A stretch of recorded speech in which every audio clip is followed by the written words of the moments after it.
Por medio de Él y mediante la fe, tenemos acceso a esta gracia en la cual nos mantenemos firmes. Así que nos regocijamos en la esperanza de alcanzar la gloria de Dios. Romanos capítulo 5, versículo 2 que acabamos de leer, nos da un enunciado muy fuerte y muy importante. La gloria de Dios es alcanzable. La gloria de Dios es alcanzable. ¿Qué es gloria? Es fama, es reputación correcta, reputación exitosa. Es lo mejor de alguien.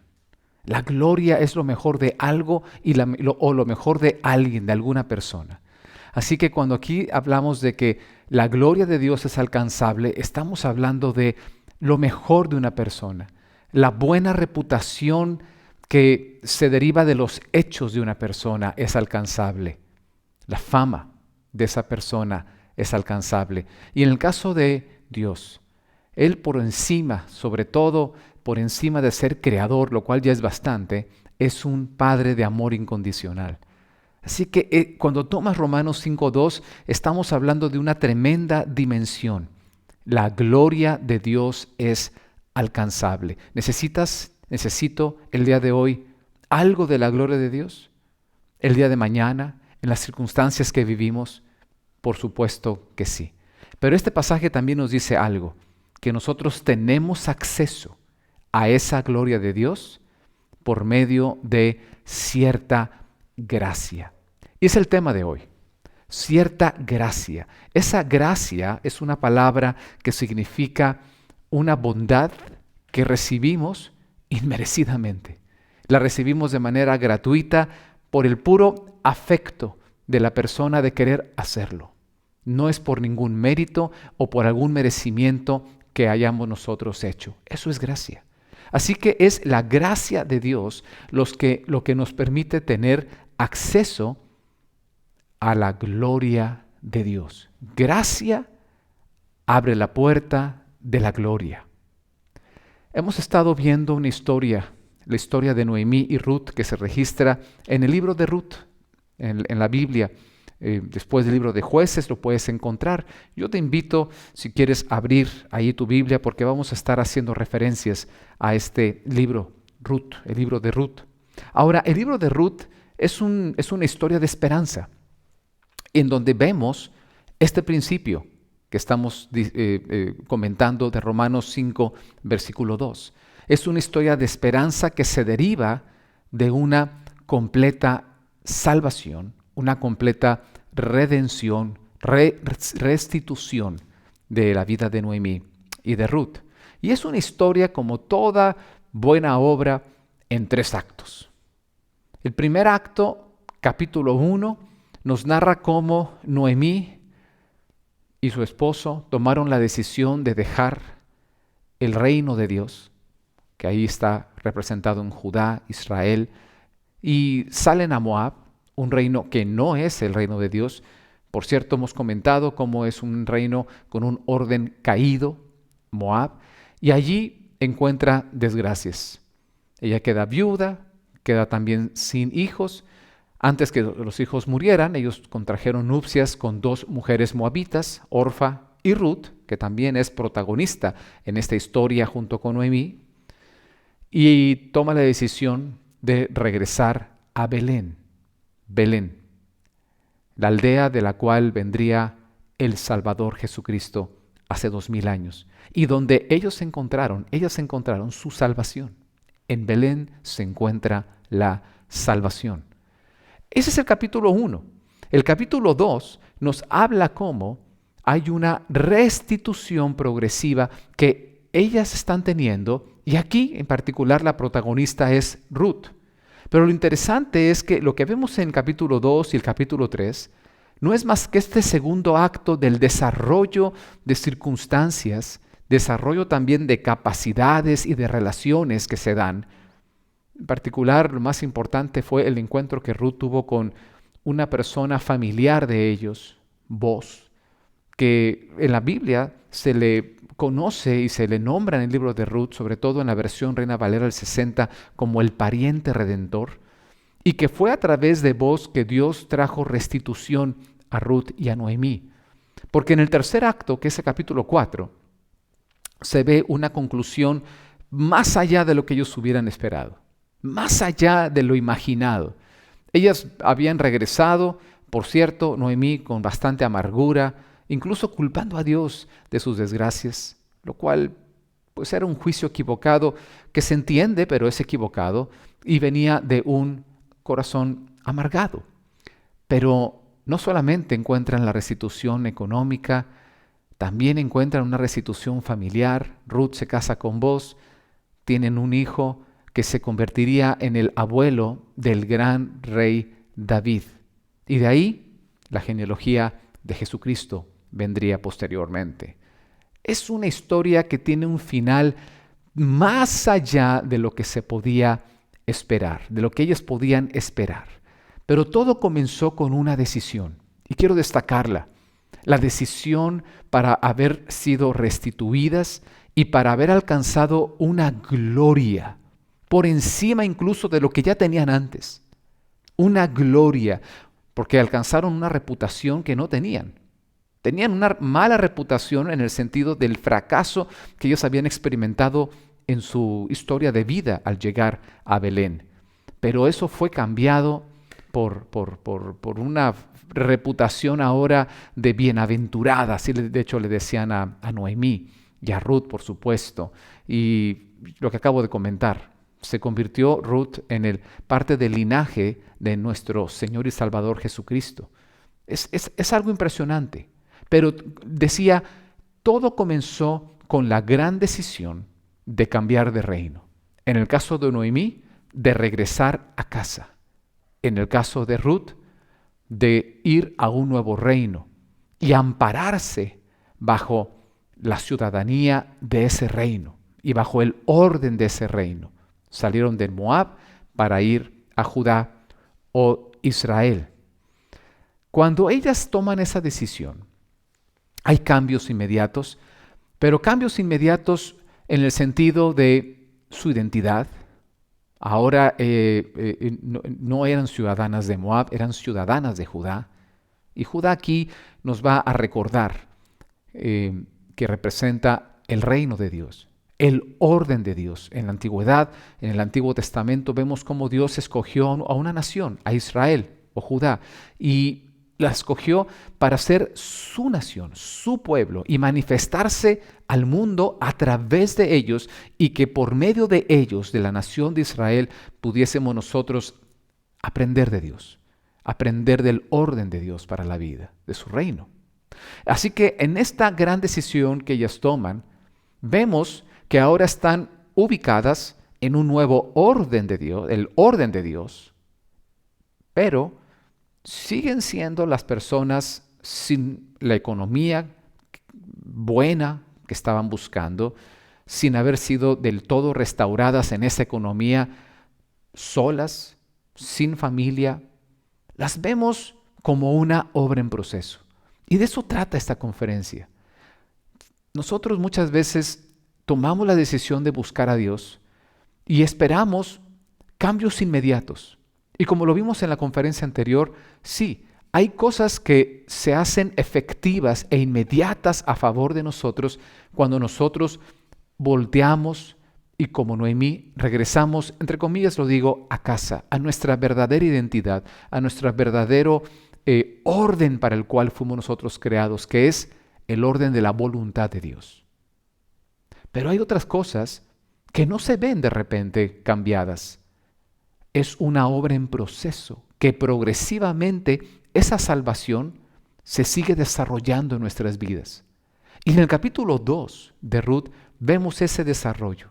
Esto me recuerda a una verdad muy importante que vemos en Primera de Juan, capítulo 3, versículo 1, que dice: mirad cuál amor nos ha dado el Padre para que seamos llamados hijos de Dios. Amados, ahora somos hijos de Dios y aún no se ha manifestado lo que hemos de ser. Cuando Noemí y Ruth deciden salir de Moab e ir a Belén. Capítulo 2 nos habla y nos enseña en la historia que lo que hace Ruth por instrucción de Noemí es ir a buscar un campo en donde trabajar. Ahora, no fue ella para emplearse como una trabajador que estaban segando ese campo, que ese campo pues era de cebada, y después, posteriormente, ella iría también a la siega del trigo, pero eso sería meses más adelante. Pero lo que sucede ahí es que ella simplemente pide permiso para poder acompañar y estar detrás de los trabajadores, de las trabajadoras, con la esperanza de que aquellas cosas que se les cayeran pudiera ella recoger espinas de las que ya iban a dejar ahí, tal vez por error, tal vez por descuido, tiradas en el campo. Y tal vez con esas pequeñas cosas que pudiera ella juntar, aquellas pequeñas pocas espigas, pues poder hacerse de algo. Ella iba detrás. Pidió permiso, por supuesto, qué interesante. No se metió ahí con la excusa de mendigar. Ella no estaba mendigando. Ella pidió permiso para poder ir detrás de los que estaban trabajando. Y la historia en el capítulo 2 es tremenda, porque ella ahí encontró la bondad de un hombre, el dueño del campo. El dueño del campo era este señor Boaz, que era un pariente de ellos, y se le conoce en Ruth como el pariente redentor. ¿Por qué? Porque él tenía el derecho de poder redimir a la familia que estuviera en desgracia, al familiar que estuviera en desgracia, redimirlo económicamente principalmente. Sin embargo, esta historia, como ya lo dijimos, se convierte en algo más que eso y llega a casarse con Ruth posteriormente en el capítulo 3. Hoy no vamos a comentar acerca de eso. Vamos a comentar sobre el capítulo 2, que es en donde Ruth llega a ese campo y empieza a trabajar. Y esto es algo muy importante para nosotros porque nos da un tremendo principio. Y este principio es que quienes se amparan bajo la gracia de Dios reciben su bondad abundantemente. Ella, cuando comienza esta segunda decisión de ir a trabajar a este campo, mira la expectativa que tenía Noemí, que la envía, y Ruth. Vamos a leer juntos en la Nueva Traducción Viviente estos pasajes. Mira lo que dice Ruth capítulo 2. Había en Belén un hombre rico y muy influyente llamado Boaz, que era pariente de Elimelec, el esposo de Noemí. Un día Ruth la moabita le dijo a Noemí: déjame ir a los campos de cosecha a ver si alguien en su bondad me permite recoger las espigas de grano dejadas atrás. Noemí respondió: está bien, hija mía, puedes ir. Así que Ruth salió a recoger espigas detrás de los cosechadores. Y resultó que lo hizo en un campo que pertenecía a Boaz, el pariente de su suegro Elimelec. Saltamos al versículo 8, donde dice: Boaz se acercó a Ruth y le dijo: escucha, hija mía, quédate aquí mismo con nosotros cuando recojas grano. No vayas a ningún otro campo. Sigue muy de cerca a las jóvenes que trabajan en mi campo. Fíjate en qué parcela están cosechando y síguelas. Advertí a los hombres que no te traten mal, y cuando tengas sed, sírvete del agua que hayan sacado del pozo. Mira cómo, y aquí estoy tomando algunos pasajes por cuestión de tiempo, no leer todo el capítulo, pero mira cómo aquí, cuando Boaz ve que está trabajando Ruth en su campo, le llama la atención, va y le dice las palabras que acabamos de leer. Y mira cómo le está favoreciendo en muchas maneras. Mira el favor que está teniendo. ¿Por qué lo está haciendo? De hecho, esa es la pregunta que que Ruth le hace. Miremos la reacción de Ruth a estas palabras de Boaz. Versículo 10. Entonces Ruth cayó a sus pies muy agradecida. ¿Qué he hecho para merecer tanta bondad? Le preguntó: ¿no soy más que una extranjera?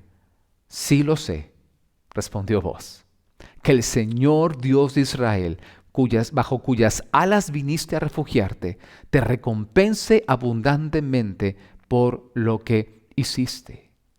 Vemos que el favor de Boaz, la bondad que estaba buscando Ruth, la bondad que buscaba Ruth, la empieza a encontrar en el campo de Boaz. Y mira más adelante más manifestaciones de esa bondad del dueño del campo. Ruth 2:14.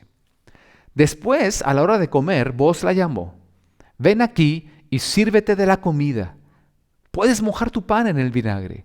De modo que Ruth se sentó junto a los cosechadores y Boaz le dio a comer grano tostado. Ella comió todo lo que quiso y hasta le sobró. Mira más adelante en el versículo 20. Que el Señor lo bendiga, le dijo Noemí a su nuera. Nos muestra su bondad, no solo a nosotras, sino también a tu marido que murió. Este hombre es uno de nuestros parientes más cercanos, uno de los redentores de nuestra familia. Yo quiero compartirte 4 principios que encontramos en el campo de la vida. Porque aquí en este campo, a donde fue Ruth buscando ampararse bajo la bondad de alguien para poder subsistir, tal vez nunca pensó en ser completamente redimida o restituida. Su primer objetivo era subsistir, salir adelante. Este campo representa también el mundo. Y el mundo Dios lo creó. El mundo Dios lo creó. Dios no ha puesto el desorden en el cual el mundo actualmente se mueve. Esa fue una decisión del ser humano al alejarse de Dios y romper relaciones con Él desde que nuestros apoderados legales, Adán y Eva, lo hicieron hace miles de años. Pero Dios sí creó el mundo y Él ama al mundo. De tal manera Él ama al mundo que Él ha dado lo mejor de sí, que es a través de Jesucristo su Hijo, para que el mundo sea salvo por medio de Él. Nosotros caminamos en ese campo y hay 4 principios que rigen al mundo como ese campo en el cual nosotros enfrentamos batallas, ese campo en donde nosotros trabajamos, buscamos subsistir, buscamos prosperar. Y son principios que surgen de Dios y que en la medida que tú y yo los adoptemos, vamos a encontrar el mismo destino que encontró Ruth y Noemí. Y el primero, ya lo comenté, el primer principio es: quienes se amparan bajo la gracia de Dios reciben su bondad abundantemente. Lo que vimos ahorita en estos pasajes que estamos leyendo resumidamente del capítulo 2 de Ruth, es que cuando ella toma la decisión por Noemí, por su permiso, de ir y buscar ampararse bajo la bondad de alguien para subsistir, algo tremendo sucedió. Se encuentra con un pariente que le podía también redimir.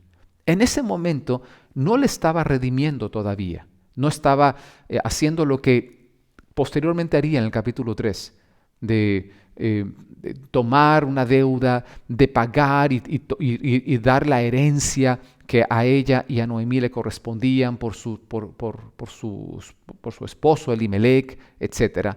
Pero ella halló gracia.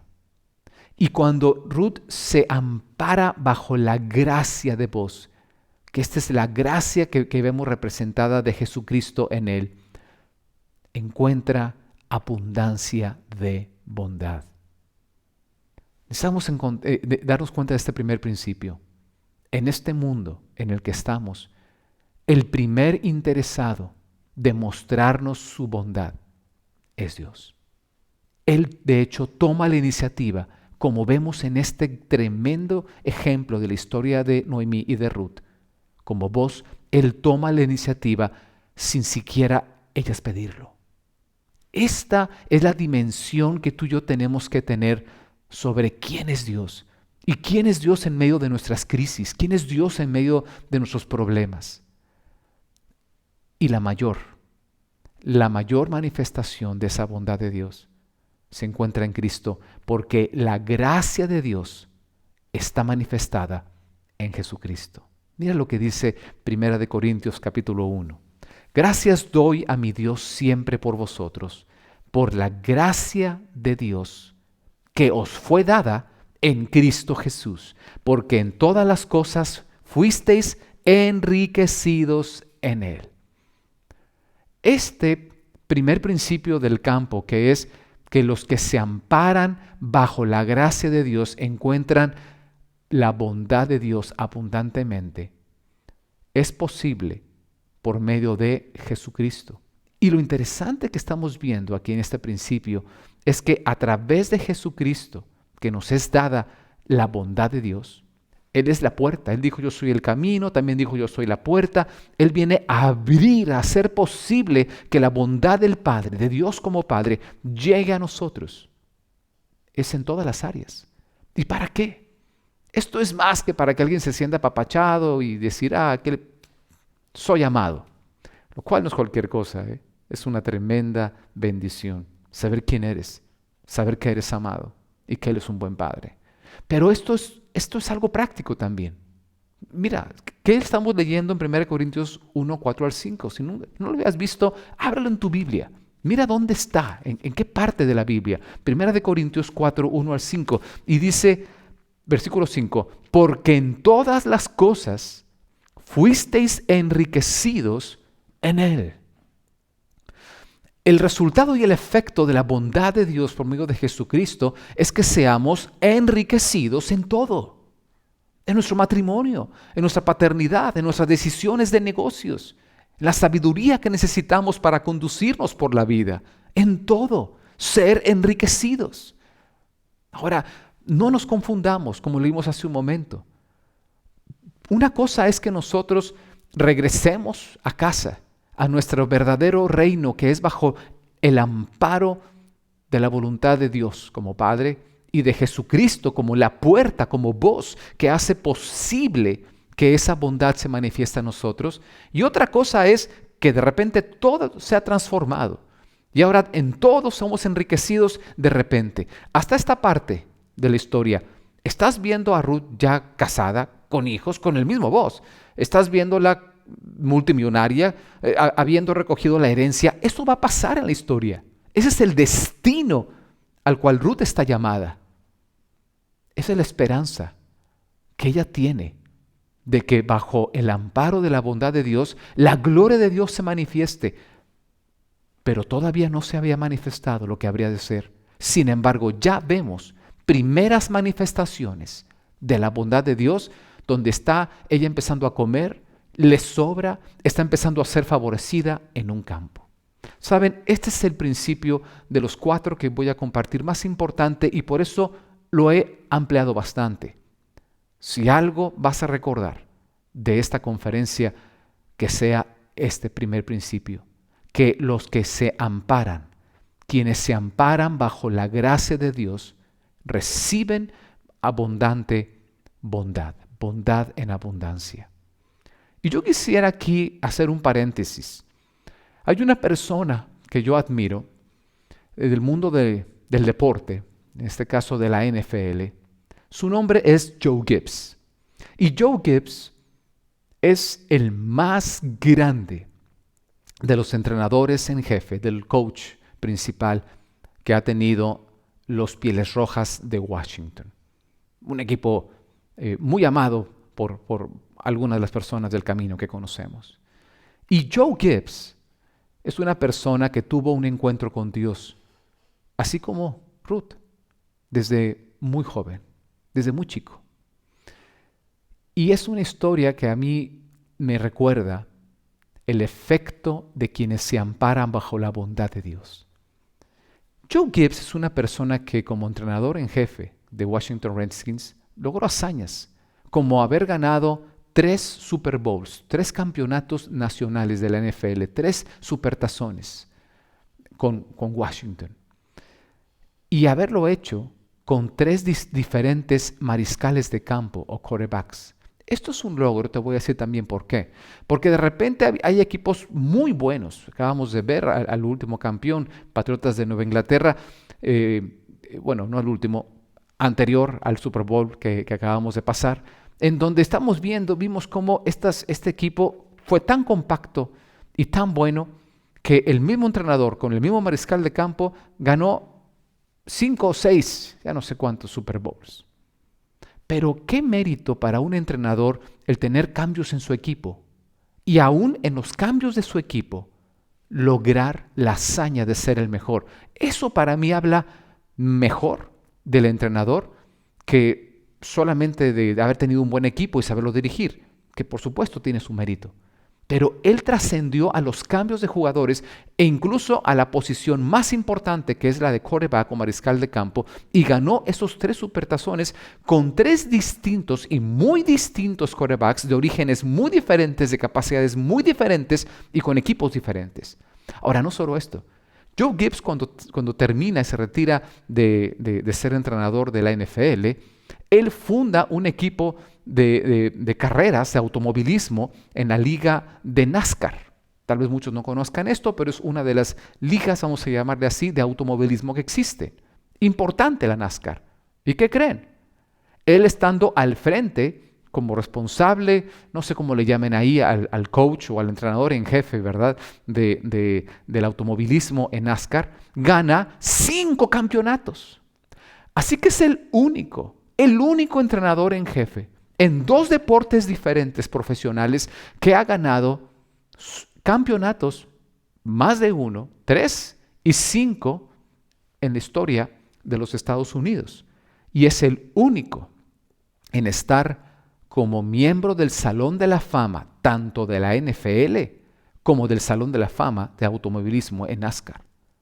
Pero quiero que veas el origen de Joe Gibbs y el efecto de una persona que como Ruth y Noemí tomaron la decisión de ser humildes y ampararse bajo la bondad de Dios. Adelante con el testimonio. I was in the 3rd grade, the first time I really started thinking a lot about the first major big decision in my life. In school, I was being told that 2 amoeba happened to hit in a muddy puddle of water 2 billion years ago. And I was the result. And I got to tell you, I'm not real sharp. I look around at the other kids and I'm going, man, I don't like the sound of that. Not good. My whole life was kind of planned out for me from the time I was in junior high because I thought that I was going to play pro sports. And then I got to be about a junior in college and it dawned on me that I looked down at this body and I could jump about that high. And I could run about that fast. And I said, this is not going to happen. And so, oh my gosh, what can I do? You know, I'm a physical education major. That's ballroom dancing and handball. What's that prepare you for in life? I started thinking about it and I said, well, I love sports, and so I guess I'll coach. And really and truly, I thought that I would spend probably the rest of my life in junior high someplace or high school someplace, coaching kids, and I was excited about that.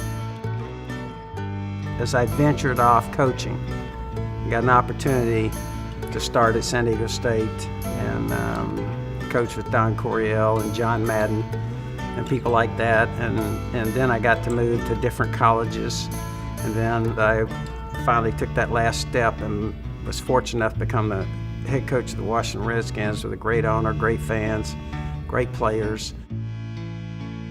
I had a little bit of guilt feelings about football and being in football and coaching, you know, and but then, you know, the more I thought about that, I think God creates us, and then He wants us to do great things here on earth. And I think, you know, He says He doesn't want us to live a life, He wants us to live an abundant life.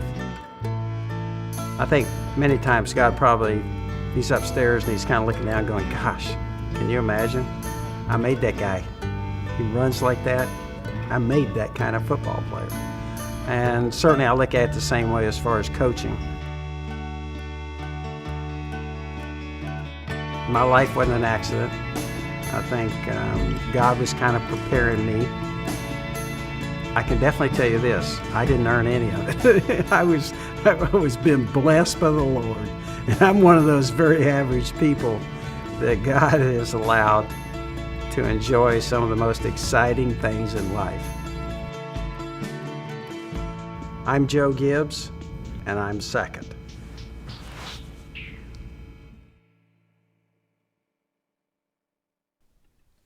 Es alentador escuchar cómo en el mundo actual hay muchos ejemplos como el de Joe Gibbs que nos inspiran a siempre caminar amparándonos bajo la gracia de Dios, y quien se ampara bajo la gracia de Dios, él mismo reconocía. Me decían que yo soy el resultado de dos amibas que en el lodo se unieron y salí yo sin aparentemente capacidades. Sí, aún no se había manifestado lo que él habría de ser, pero estaba bajo el reino correcto. Estaba siendo sembrado en el campo correcto. Y esto es algo muy importante porque aquí es donde encontramos otros principios acerca de cómo es nuestro caminar cuando decidimos ampararnos bajo la bondad de Dios en el campo de la vida. Y vamos a encontrar esto en Ruth capítulo 2, versículo 11. Seguimos con la traducción del viviente para efecto de comprensión. Dice, versículo 11, sí, lo sé, respondió Booz, pero también sé todo lo que has hecho por tu suegra desde la muerte de tu esposo. He oído que dejaste a tu padre y a tu madre y a tu tierra natal para vivir aquí entre gente totalmente desconocida. Que el Señor Dios de Israel, bajo cuyas alas viniste a refugiarte, te recompense abundantemente por lo que hiciste.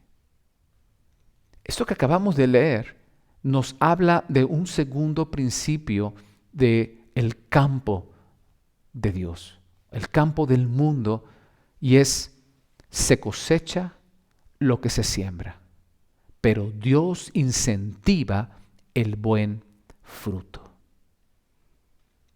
Cosechamos lo que sembramos. Ruth tomó una decisión y Booz sabía de esa reputación de Ruth, de haber renunciado a su tierra y a su parentela, porque cuando iban caminando hacia Belén, Noemí habló con sus nueras Orfa y Ruth y les hacía ver que no era necesario ya que se quedaran con ella y la acompañaran hasta Judá y ahí se quedaran a vivir, que por favor regresaran y con su familia encontraran amparo, y en su reino, en Moab, siguieran adelante tratando de encontrar la dicha. Y aunque Orfa sí toma la decisión doliéndose de dejar a Noemí, Ruth renuncia a todo esto. Y es lo que Booz está exaltando y reconociendo. A este principio de la siembra y la cosecha lo encontramos en muchas partes de la Biblia, pero yo quisiera destacar lo que dice Lucas capítulo 6, versículo 37 en adelante. Dice, perdonen y serán perdonados. Den y se les dará. Una buena medida, apretada, remecida. Dice, porque con la medida con la que ustedes midan, ustedes serán vueltos a medir. Son principios en donde nosotros lo bueno o lo malo que sembramos, cosecharemos la consecuencia buena o mala de acuerdo a lo que hacemos. Esto no es un tema de mérito, es un tema de consecuencias. Y lo interesante es que este es uno de los principios, el segundo principio que rige en el campo de Dios. Pero ¿qué diferencia hay entre las buenas obras, las malas obras que se puedan sembrar y se cosechan sus frutos? Que Dios incentiva los buenos frutos. Las buenas semillas que van a dar buenos frutos, Dios las incentiva. Él hace algo más allá. ¿Sabes? Dios no va a hacer solamente las cosas que nosotros sembremos.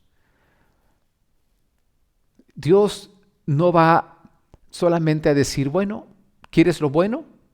Siembra con buenas acciones las buenas semillas. Y si no, pues vas a tener consecuencias. Dios no se limita a esa indiferencia. No. Hay que entender varias cosas. La primera, a Dios le importa lo que nosotros sembramos, no para ver si tú le agradas y como si él fuera un narcisista, decir, miren, vean cómo me honran. A veces tenemos conceptos tan equivocados de Dios porque no lo conocemos bien como Padre. Y lo dije la semana pasada, y cuando tenemos un concepto distorsionado de Dios es porque no tenemos una fuerte relación con Cristo, porque Cristo es la plenitud de la deidad. En Él está corporalmente manifestada la plenitud de la deidad, lo cual es Dios, lo cual es el Padre. Incluye la deidad al Padre. Ahora, Dios no va a ser indiferente, pero le importa mucho lo que sembremos porque nuestras siembras van a colaborar con Él para usarlas para una mayor bendición o le van a estorbar para podernos bendecir. Porque es un principio, es una ley del campo. Es una ley del campo de la vida, del campo que es este mundo. Se siembra lo que cosecha. Así que yo aquí preguntaría, ¿qué estamos sembrando en nuestra vida? ¿Qué estás sembrando en tu vida? Ya quitémonos esa mentalidad de mérito que si sembramos lo bueno es para ganarnos el favor de Dios. Creo que el primer principio deja muy claro que la gracia es una bondad inmerecida que recibimos. No es para ganarnos nada. Es para que no le estorbemos a Dios en lo que adicionalmente quiere hacer con nuestras vidas y es para que colaboremos con Él y use nuestras semillas, nuestras acciones que sembramos para que Él haga de ellas algo mayor. Es como el caso de Jesucristo. Cuando alimenta a más de 5,000 hombres, lo hace a raíz o a partir de 2 peces y 5 panes. No es que de repente aparecieron panes o peces. Se necesitó una semilla, un origen. Él tomó esa semilla que eran 2 peces y 5 panes y con esa semilla que fue sembrada por un chico que decidió despojarse de ello y darlo y ponerlo en las manos de Cristo. Fue con esa semilla que Él hizo un milagro de multiplicación. Pero necesitamos sembrar semillas. Necesitamos. Y las malas estorban. Nos estorban a nosotros. Estorban la bendición que quisiéramos porque traen maldición, no bendición. Y le estorban a Dios para poder obrar en nuestra vida. ¿Será lo que sembremos bueno, la materia prima de Dios para bendecirnos? Por eso digo, Él no es indiferente. Él espera que no sembremos mala semilla porque vamos a cosechar cosas que nos van a estorbar, que nos van a perjudicar y sus consecuencias nos las vamos a comer con amargura. Le pasó a Noemí al dejar el reino de Dios. Qué bueno que regresó, ¿verdad? Pero lo interesante es que aunque hay una ley de siembra y cosecha, este segundo principio, recuérdalo, se cosecha lo que se siembra, pero Dios no es indiferente. Él incentiva la buena semilla porque Él quiere abundar en buenos frutos para nuestra vida. ¿Y sabes dónde está eso? 1 Corintios capítulo 3, versículo 7. Así que ni el que planta es algo, ni el que riega, sino Dios que da el crecimiento. Versículo 9. Porque nosotros somos colaboradores de Dios. Ruth recibió mucho más de lo que sembró. Sí, es cierto, ella tomó una decisión, dejó un reino, llega al otro, pero lo que ella recibió eventualmente, capítulo 2, 3 y 4 de Ruth, va en una relación que no es 1 a 1, es muchos a 1 con respecto a lo que ella hizo. Porque la gracia de Dios nos hace tener acceso a su bondad. Y cuando, además de nosotros ampararnos bajo la bondad de Dios, colaboramos con Él, como dice este pasaje, somos colaboradores de Dios, sembrando las buenas semillas en nuestra vida, Él es el que da el crecimiento. No sé si te das cuenta de la gloriosa noticia de que es el que da el crecimiento. Significa que la multiplicación es un tema que le corresponde a Él poner en esta colaboración que hacemos juntos. Sabes, cuando llegas a tener buenas siembras y las buenas semillas, como lo vamos a ver ahorita en una parábola, Mateo capítulo 13, y desde esas parábolas del buen sembrador, las mejores semillas, las buenas semillas, las perfectas semillas surgen de aplicar los principios de la palabra de Dios. ¿Por qué? Porque aquí en la palabra de Dios encontramos nuestro manual de juego, lo que funciona, lo que no funciona, lo que está respaldado, amparado por Dios y lo que Dios no respalda, lo que Dios ama y lo que Dios aborrece. Entonces, cuando tú decides poner en obra lo que Dios tiene para nosotros de acuerdo a su voluntad que está en la palabra, Él va a incentivar eso. Él va a incentivar eso. Dios tomará tus siembras. Ahora, si sembramos lo que va en contra de la palabra de Dios, o sea, semillas malas, pues Él solamente va a permitir que se cumpla la ley de siembra y cosecha, porque es un principio. Todo, dice Gálatas capítulo 6, todo lo que el hombre sembrare, eso también segará. Dios no va a ser burlado. Él la deja pasar. No es que Él quiera esa consecuencia, pero Él va a respetar tu voluntad. Una persona tiene la decisión, la oportunidad de decidir en un edificio de 5 pisos si salta o no salta, pero una vez que saltó ya no hay decisión que tomar. Ya la decisión ya fue tomada. Si tú y yo sembramos la semilla que va en contra de el deseo de Dios como Padre de amor para nuestras vidas, y eso está en la Biblia, pues Él va a dejar que la ley se cumpla, nada más. Pero si nosotros sembramos la buena semilla, le vas a dar la oportunidad a Dios, como Él da el crecimiento, de que ese crecimiento, su medida, la ponga Él. Y es donde una vida empieza a proyectarse en dimensiones inimaginables, como le pasó a Ruth, como le pasó a Joe Gibbs. Y yo espero que ese sea tu ejemplo y el mío. Nuestras familias y nuestras decisiones. Todo comienza con el amparo bajo la bondad de Dios, pero todo se proyecta con una acción inteligente de que si se siembra lo que se cosecha, sembraré la buena semilla. Ahora hay que sembrar. No nada más es estar bajo la bondad de Dios y estar como Ruth, pues viendo a ver qué es lo que se le cae a la gente, que bueno, pues Boaz favoreció, empezó a decirle a la gente, dejen caer espigas de más, luego le invita a comer, come todo lo que quieras, le sobra. No solo es eso, sino que cuando hay siembras, entonces habrá mayores cosechas. ¿Por qué? Porque sin siembras no le daremos materia prima a Dios para trabajar, para multiplicar, para nuestra bendición. Se cosecha, lo que se siembra, pero Dios incentiva el buen fruto. Dios no va a depender de nosotros para esto. Él también va a hacer sus siembras. Y lo bueno es de que para esto apareció Jesucristo en escena hace 2000 años. Mira lo que dice Romanos capítulo 5, versículo 17. Pues si por la transgresión de uno solo reinó la muerte, mucho más reinarán en vida por uno solo, Jesucristo, los que reciben la abundancia de la gracia y del regalo o don de la justicia. Mira qué tremendo lo que está aquí escrito.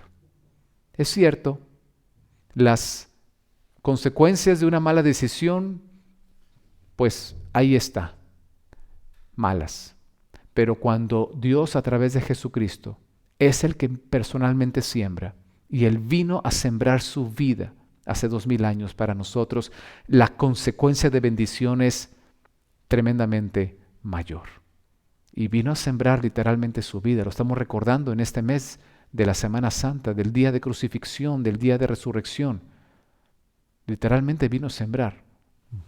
Su vida la enterró, muriendo en una cruz, para que nosotros entonces pudiésemos recibir la abundancia de la bondad de Dios. A mí me ofende cuando pensamos o sentimos, como dijo Noemí, la semana pasada lo vimos, que estamos amargados por culpa de Dios, que vino lo malo porque Dios lo envió. Cuando aquí pasajes como este nos hacen ver todo lo contrario. Jesucristo vino a sembrar su vida para que pudiésemos recibir no lo malo de Dios, sino la abundancia de la bondad de Dios. Hay otro principio más, el tercero, y es así. El trigo, entre comillas, crece juntamente con la cizaña. Esto viene, en principio, en lo que vemos en Ruth, ¿sí? Pero hay una parábola que nos ayuda a entender esto mejor. No la vamos a ver aquí con detalle, pero su registro está en Mateo capítulo 13, versículo 24 al 30. Y después su interpretación, Mateo 13, versículo 37, donde habla esta parábola Jesús diciendo que hay un campo en donde el Padre siembra la buena semilla del trigo. Pero un enemigo del Padre viene cierta noche, cierto momento, y siembra también a escondidas semillas de cizaña. El problema de la cizaña es de que no produce el alimento como trigo, se parecen los dos mucho, pero la cizaña le roba los nutrientes de la tierra de los que se alimentaría también el trigo. Es un estorbo y le roba al trigo y lucha contra el trigo por la subsistencia y vaya, simplemente no puedes tú sembrar eso. No puedes sembrar una mala hierba que está ahí estorbando. Entonces, en esta parábola le dicen al padre, los trabajadores, les dice, mira, con el tiempo se van dando cuenta, posiblemente había señales de falta de productividad, no lo sé, como se dieron cuenta que había cizaña sembrada juntamente con el trigo, y le dicen, padre, la arrancamos. Y el padre no les permite que lo hagan. Dice que no. Mira lo que dice Mateo capítulo 13, versículo 28. Él les dijo, un enemigo ha hecho esto. Y los siervos le dijeron, ¿quieres pues que vayamos y la arranquemos? Él les dijo, no sea que al arrancar la cizaña, arranquéis también con ella el trigo. Dejad crecer juntamente lo uno y lo otro hasta la siega, y al tiempo de la siega yo diré a los segadores, recoged primero la cizaña y atadla en manojos para quemarla, pero recoged el trigo en mi granero. Lo que aquí está sucediendo es algo muy interesante. Aunque hay presencia de efectos negativos, de semillas que se sembraron, malas semillas, y empieza a ver los frutos de eso estorbando, este principio del campo, del mundo, es un principio de Dios, es que se permite que el trigo crezca juntamente con la cizaña. Ruth, lo vemos en el capítulo 2, versículo 17, por ejemplo, tuvo que, al ser favorecida por Boaz, uno de los favores que le dio era el que no la molestasen los trabajadores, que le permitiese estar ahí detrás de ellos y recoger las espigas y comer y todo lo que estamos viendo en esta historia. ¿Por qué? Porque podía ser que hubiera algún trabajador que se aprovechara de ella, mujer, vulnerable, con necesidad. Pudiera haber maldad entre ellos. Pero Boaz permitió que Ruth estuviese entre trabajadores, algunos que pudieran ser de buena reputación, de buena moral, o algunos que tal vez no lo eran, o tenían intenciones escondidas que Boaz no conocía. El punto aquí es lo que vemos en esta parábola también de Mateo 13, que se crece juntamente el trigo con la cizaña. Y aquí tenemos que romper uno de los mitos que a veces tenemos. Dios, si yo ya estoy aquí en tu campo, el campo es el mundo, todos estamos en el mundo, pero yo estoy bajo tu amparo de tu bondad, haz que todo lo malo que está alrededor mía sea destruido. Aquí vemos que un principio es que Dios permite que el trigo, que lo bueno, crezca juntamente con lo malo. Pero lo que acabamos de leer nos revela que la razón de por qué Dios hace esto es por su bondad. Y la bondad de Dios, aquí lo vemos en dos sentidos. En el primero, Dios permite esto para cuidar al trigo. Porque como este principio dice, yo puedo pasar la hoz y puedo quitar y esto, pero pudiera también hacerle daño y cortar al trigo juntamente con la cizaña. Así que por cuidar al trigo no lo voy a hacer. Ahí ves la bondad de Dios. También lo hace porque le da oportunidad a la cizaña de convertirse en trigo. Eso es lo que Ruth decía porque a Boaz acerca de la bondad que había recibido de él. Dice, pero yo soy una extranjera. Sí, pero cambiaste de reino. Has venido ahora a ampararte al reino de Dios. Y esas son las diferencias. Dejas de ser cizaña y puedes convertirte en trigo. El arrepentimiento es la manera a través de la cual nosotros cambiamos de dirección, de rumbo, dejamos un camino que va a la muerte, le pasó a Noemí, fue lo que encontró, desgracia y muerte en Moab, y nos dirigimos a un camino que lleva a la vida y a la vida en abundancia. Pero hay un principio más, y ese es el principio que yo le llamo aquí, de por qué Dios deja esto, y es por la abundancia, un principio de abundancia. Mira lo que dice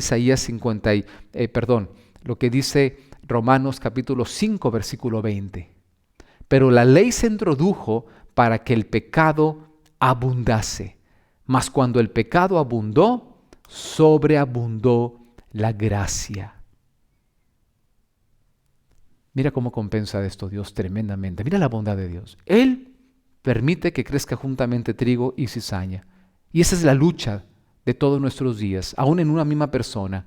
Tenemos cosas que hemos sembrado para bien y las bendiciones empezamos a verlas, pero luego también sembramos cosas para mal, cosas que no son de acuerdo a los principios de la palabra de Dios, y la cizaña empieza a robarle fuerza, energía, nutrientes al buen trigo que también hemos sembrado en nuestras vidas.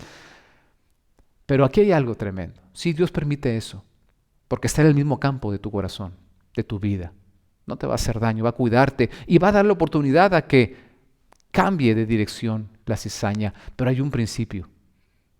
Si empieza a abundar los malos frutos, si empieza a abundar la obra de la cizaña, dice que Él va a hacer que sobreabunde su gracia. Sobreabunde. O sea, le empieza a meter aceleradores e incrementadores a la bondad de Dios. Pero no es la bondad de Dios que a veces nos hemos imaginado como niños pequeños, de que nos va a quitar las malas consecuencias de nuestras malas decisiones. No es esa. Va a darnos un empoderamiento, como hizo a Ruth, un favorecimiento mayor para poder nosotros vencer en esa lucha temporal. Mientras el trigo y la cizaña van creciendo juntos, llegará el tiempo en que todo eso cambiará y solamente quedará el trigo y la cizaña se tomará y será echada al fuego. Y cuarto principio, el trigo es favorecido con protección, guianza y empoderamiento. Lo que acabo de decir. Lo que tú ves en Ruth capítulo 2, versículo 15 al 16, 22. Son los ejemplos que hemos visto ya. Es como a través de vos, Ruth fue protegida. No permitió que las personas, los trabajadores, se aprovecharan de ella. La guió, le dijo a dónde ir, a quién seguir. Dice, sigue a estas criadas. Hubo muchos detalles. Puede ver el detalle en Ruth. Lee el libro de Ruth, al menos el capítulo 2 en esta semana. Y la empoderó.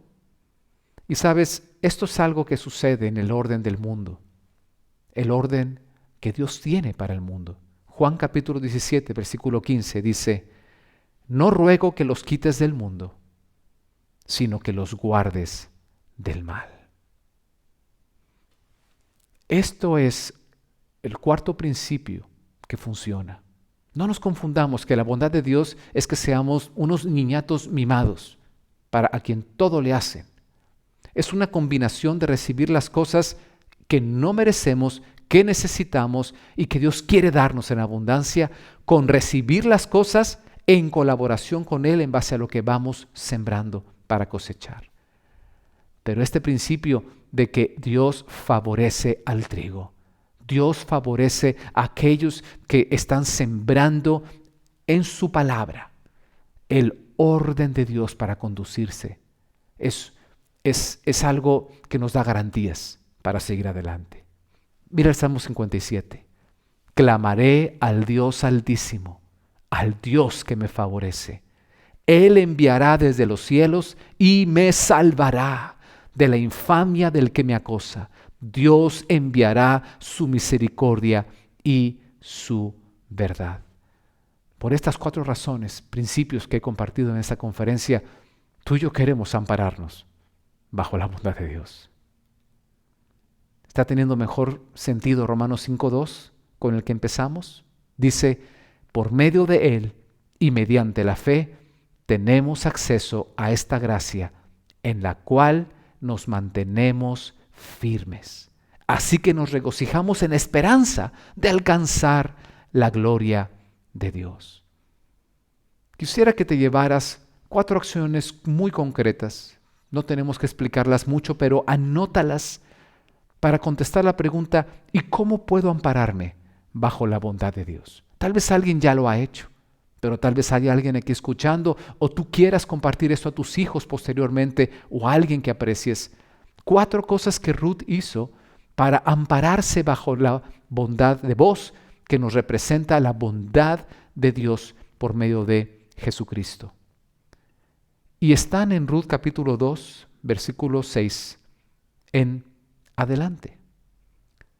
Si lo ves conmigo en la traducción viviente dice, y el capataz le contestó, es la joven moabita que volvió con Noemí. Mira, pon atención aquí a estas palabras para que anotemos bien las 4 acciones. Esta mañana me pidió permiso para recoger grano detrás de los segadores. Desde que llegó no ha dejado de trabajar con esmero, excepto por unos momentos de descanso en el refugio.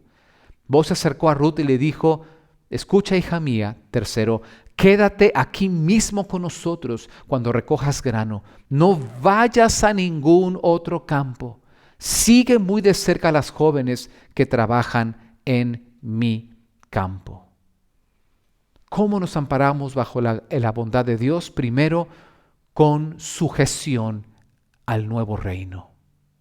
Al reino bajo el cual tú has dejado Moab como Ruth, has venido a Belén, la ciudad de la salvación, que es por medio de Jesucristo, y ahora estás en un nuevo reino, que es el orden de Dios para tu vida. Cuando una persona está en un país y es un ciudadano de un país, y aunque seas extranjero, como la moabita en Judá, te sujetas a las leyes de ese país. Es el orden que impera en tu vida. Si tú quieres ampararte bajo la bondad de Dios, tienes que dejar Moab, cambiar de reino e ir al campo. El campo es el mundo, ya estamos ahí, pero es muy diferente ampararnos bajo la bondad de Dios que estar ahí como cizañas en ese campo del mundo. Y lo primero que hizo Ruth fue sujetarse al nuevo reino. Versículo 7 que acabas de leer dice que ella pidió permiso al mayordomo, al capataz. Eso nos recuerda que es a través de una decisión de sujetarnos al Rey del reino. No podemos nosotros pretender ampararnos bajo la bondad de alguien y no sujetarnos a la casa en donde estamos siendo amparados. Segundo, exclusividad. Exclusividad al nuevo reino. Me gusta cómo en el versículo 8 de Ruth 2 le dice Boaz a Ruth, no vayas a ningún otro campo. Y como en el versículo 21 del capítulo 2 también le dice que no te encuentren en otro campo. ¿Por qué? Alguien diría, ¿por qué? ¿Por qué esa exclusividad? Porque en esos otros campos, en Moab, las leyes de Judá no imperan. Y no puedes pretender que las leyes que están para ampararnos bajo la bondad de Dios, del reino de Dios, estén también funcionando cuando nosotros vamos y nos dejamos casa y nos metemos a Moab. Noemí encontró en Moab pura desgracia. Pero cuando decidió regresar, se amparó bajo las leyes del reino, que para Ruth era un nuevo reino. Tercero, vimos continuidad, no turistas. A veces hay personas que dicen, bueno, yo soy un turista en el reino de Dios. Y cuando ya hice mi shopping en ese país, los mexicanos creo que sabemos un poco de eso, pues ya me regreso a mi país y vivo ahí bajo las leyes y los gobiernos actuales y Dios mío. No seas un turista. Continúa, arráigate. Hemos hablado mucho de eso en este año. Arráigate al nuevo reino. Por eso en Ruth 2:21 dice, quédate hasta que hayan acabado toda mi siega, porque así estarás tomando el amparo de la bondad de Dios. Pero hay una decisión más, y aquí yo quisiera destacarla con este pasaje. Ruth 10 al 12, léelo otra vez. Entonces Ruth cayó a sus pies, muy agradecida. ¿Qué he hecho para merecer tanta bondad?, le preguntó. No soy más que una extranjera. Sí lo sé, respondió vos, pero también sé todo lo que has hecho por tu suegra. Desde la muerte de tu esposo he oído que dejaste a tu padre y a tu madre y a tu tierra natal para vivir aquí entre gente totalmente desconocida. Que el Señor Dios de Israel, bajo cuyas alas viniste a refugiarte, te recompense abundantemente por lo que hiciste. A este punto 4, acción 4, yo le llamo intercambiar ciudadanía y tesoros. Lo resumo en la historia de Ruth. Ella intercambió su ciudadanía de Moab para ser ahora ciudadana de Judá, de Israel, en Belén, la ciudad de la salvación. Y ella intercambió sus tesoros de regresar con su papá o con un buen amigo, con amigas. Intercambió esos tesoros por los tesoros que encontraría por fe en ese nuevo reino al cual ella iría con Noemí, su suegra. ¿Estás dispuesto a hacer esas 4 acciones? Porque de hecho todo parte de esta última cuarta, de intercambiar ciudadanía y tesoros. Vamos a ver posteriormente en este mes más detalle acerca de estas cosas, estos principios. ¿Por qué son esas 4 y no otras? Sí, porque las encontramos en el libro de Ruth, pero tienen tremendas bendiciones para todos nosotros. Así que, nuestra conclusión: la gloria de Dios es alcanzable al tener acceso a su gracia. Y esa gracia es la bondad inmerecida que Dios nos da. Accedemos creyendo y confiando en la obra de Dios. El próximo domingo, en la reunión de domingo, hablaremos sobre esa obra que Dios hizo a través de Jesucristo para lograr todo esto y más. Tú y yo necesitamos tener un encuentro con Cristo. Quiero invitarte a que al terminar ahora esta conferencia y la reunión de domingo, tomes a tu familia y hagas una oración con tus palabras. Si estás tú solo, ahí, en donde tú estás, y le digas al Señor tu decisión con respecto a estas 4 acciones. Si alguna nunca la has tomado, tómala. Si a las 4 la has tomado, pídele al Señor su favor en cualquier necesidad que hayas, que tengas, para poder intercambiar tesoros, no solo ciudadanía, para poder sujetarnos en todo, para tener esa exclusividad al reino y para poder continuar y perseverar en él.